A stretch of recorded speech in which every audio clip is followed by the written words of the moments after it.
You're standing where senators used to argue over provinces they'd never visit. Look around. Half these columns were already lying here when the last emperor got fired. The weeds won. Rome in 476 wasn't destroyed. It just stopped pretending. The city still had maybe 200,000 people, down from over 1 million. The aqueducts, working barely. The grain ships from Africa, late or just gone. Nobody was sacking Rome this year. It was worse than that. It was Tuesday. The Forum still had a few vendors, bronze trinkets, questionable wine, yesterday's bread. The temples weren't maintained anymore, too expensive. The Senate still met technically, but the decisions that mattered got made in Ravenna, where the real generals lived.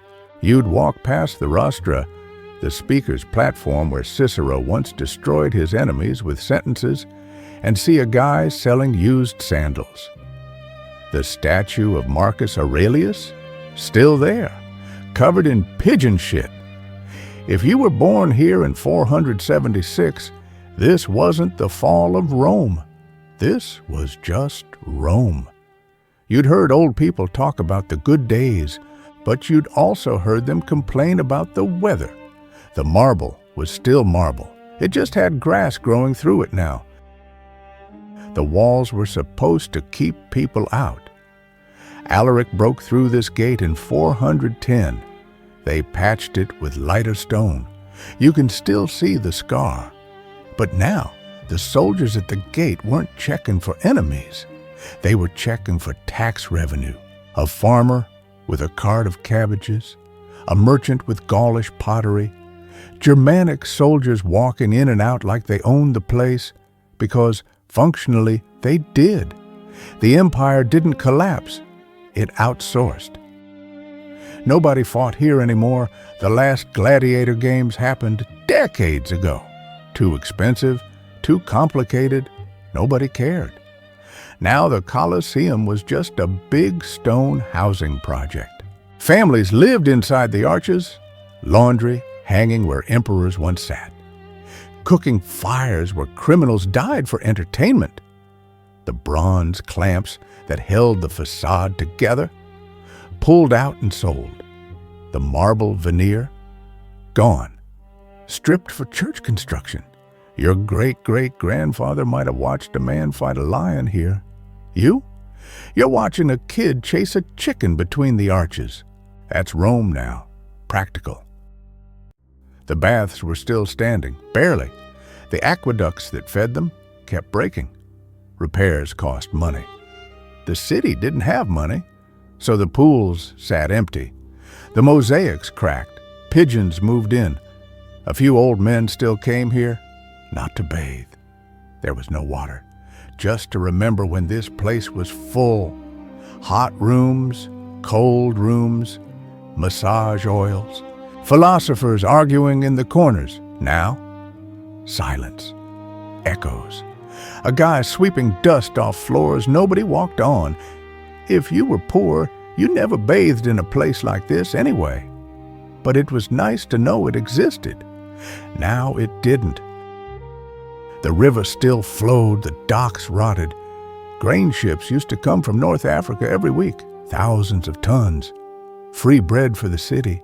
That's how you kept 1 million people from rioting. But the Vandals controlled North Africa now, so the ships stopped coming. The docks sat empty. The longshoremen sat on crates and stared at the water, waiting for work that wouldn't come. A single beached boat.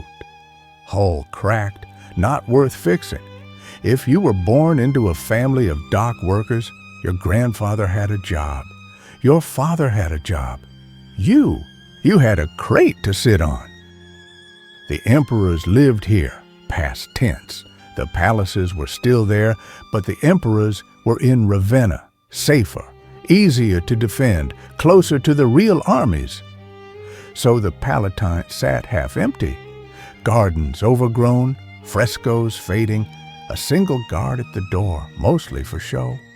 If you climbed up here, and you could, nobody stopped you. You'd see the whole city below, the Forum, the river, the hills, and you'd realize the empire wasn't run from here anymore. Maybe it never was.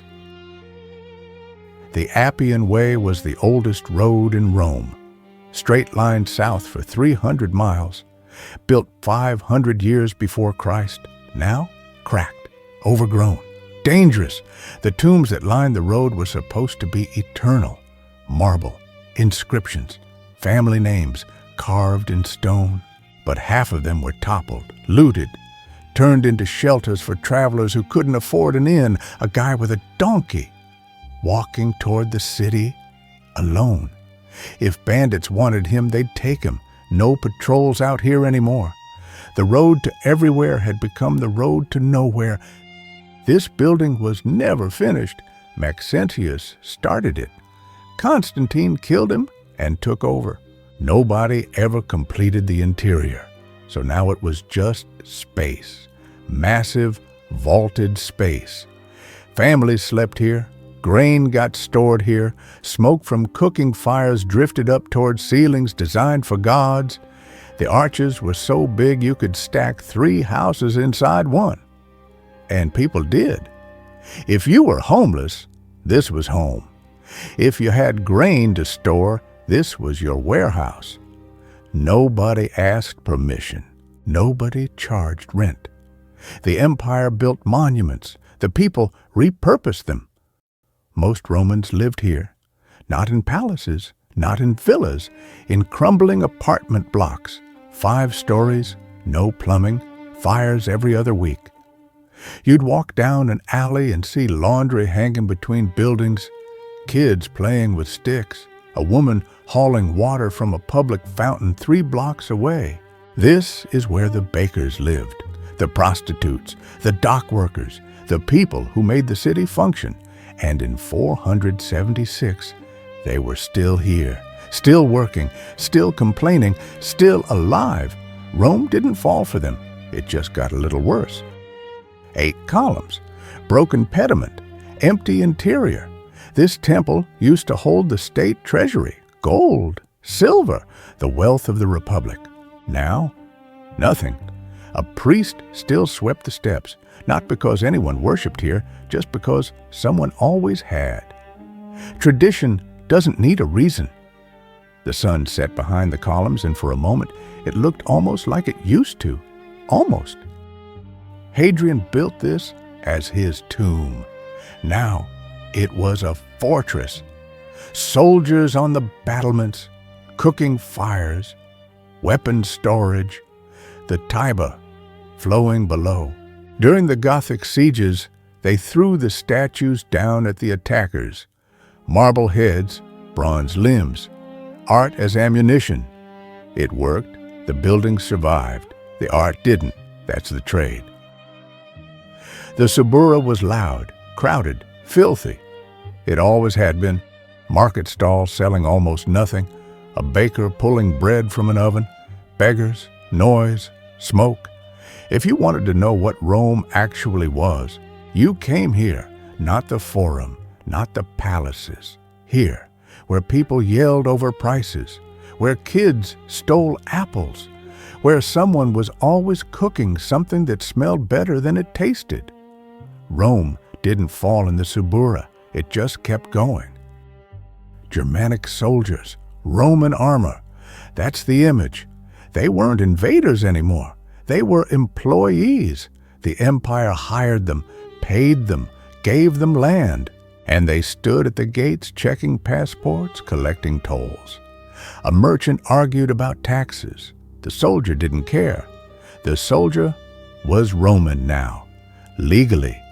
The merchant, also Roman. Nobody could tell the difference anymore. While the temples crumbled, the churches grew. This basilica, the Pope's church, had money, candles, marble, mosaics. People knelt in prayer, not because the empire told them to, because they wanted to. The old gods didn't promise much. Jupiter didn't care if you were poor. But Christ had opinions about poverty. So the people came, and the church stayed. Rome didn't fall in 476. It just stopped being important. The aqueducts still worked. People still baked bread. Kids still played in the streets. The empire? That was always somewhere else. Your turn. Which lost city should we walk through next? Drop it in the comments. Subscribe. More time travel ahead.